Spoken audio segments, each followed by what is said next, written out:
Thank you, Madam Chair. Excellencies, ladies and gentlemen, the Republic of Hungary is currently holding the presidency of the European Union, and it is in this capacity, on behalf of the EU and its member states, that I would like to welcome and express strong support to the third session of the Global Platform for Disaster Risk Reduction. The recent years will be remembered as years in which the world experienced a series of particularly devastating natural disasters, entailing high loss of life.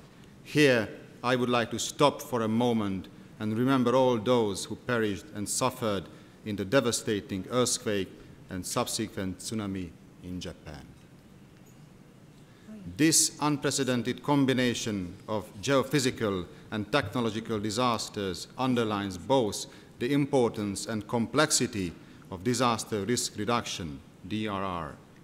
Two other catastrophic disasters were the earthquake in Haiti and the floods in Pakistan in 2010. Europe and its immediate neighbors were also severely affected by natural disasters. The EU and its member states respond rapidly to provide support to countries affected by disasters. As a consequence of global warming, population and poverty, pressure to severity and impact of the disasters are expected to increase in the future and thus undermine development and the achievement of the Millennium Development Goals. We therefore need to further strengthen our efforts to better prevent and to be better prepared for small and large-scale disasters. The EU subscribed to the Hyogo Framework for Action right from the start in 2005. The steps that the EU and its member states took, both at the European level as well as in supporting developing countries with integrating disaster risk reduction in their national development strategies, are fully in line with the Hyogo Framework for Action. The EU welcomes the mid-term review of the Hyogo Framework for Action. The findings and recommendations of the mid-term review report show that there is a need to accelerate the implementation of the HFE and clarify roles and responsibilities of various actors in bringing the DRR agenda forward.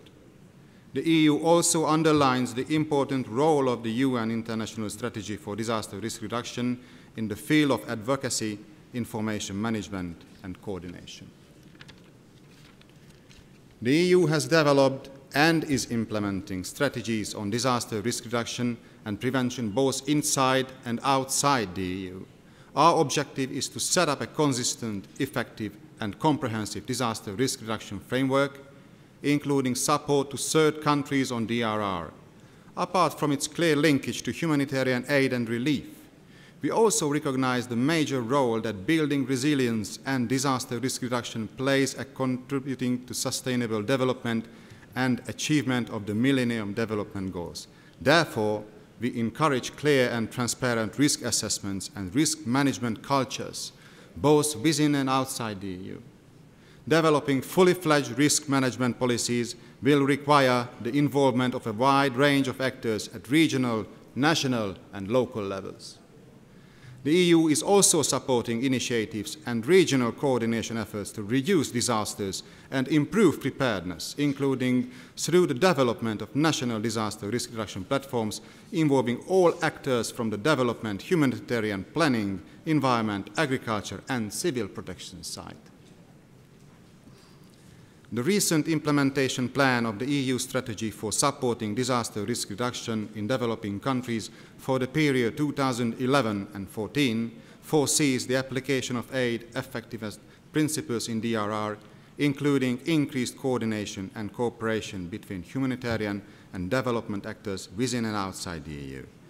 We are committed to bring DRR and its linkage to climate change more strongly and systematically into development policies. Good DRR policy and practice can build resilience to the negative effects of climate change in the short to medium term by better managing climate risks. We want to make a difference by providing support in areas where the knowledge and expertise of the EU can be of added value, for example in risk assessment methodologies, in the development of early warning tools, or in community-based interventions, and build on the experience gained with the actions implemented at EU level, such as the Community Civil Protection Mechanism and humanitarian assistance. This way, we want to contribute to the overall efforts of our partners in developing countries, the affected communities themselves, as well as NGOs, international organizations, and research communities to build more resilient societies. The EU and its member states are committed to further improve international coordination and to reinforce the linkages between DRR and climate change. We are encouraged by the strong link between climate adaptation and DRR expressed in the Cancun agreements. Efforts will be made to improve the integration of DRR, climate adaptation and mitigation into EU internal policies and in the EU's development cooperation.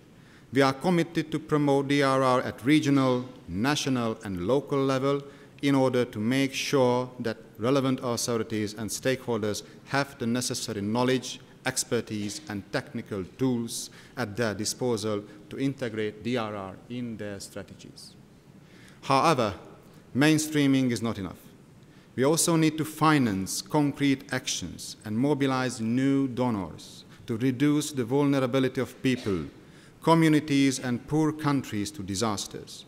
With this in mind, a number of targeted actions will support areas such as information systems, including early warning systems and risk and vulnerability mapping and analysis, support the implementation of national and regional strategies in view of reducing underlying risk factors, support risk sharing and insurance mechanisms, promote the inclusion of DRR elements in the recovery phase, and enhance practices at sub-national and local levels with special attention paid to vulnerable groups, gender issues, and environmental sustainability. Let me stress this last point. The EU is strongly committed to build the resilience of vulnerable people where this is most apparent at the local communities level, where this is a compelling case for greater humanitarian development interaction as well.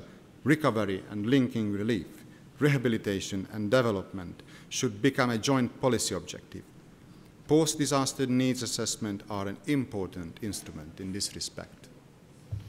We all know that investing in DRR activities before a disaster happens pays significant dividends compared to paying for relief, recovery, and reconstruction after a disaster has occurred.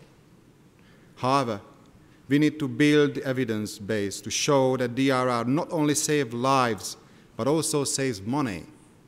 Cost-benefit analysis show that building resilience, such as having early warning systems in place and training communities to act first, is more cost-effective than a full-scale response.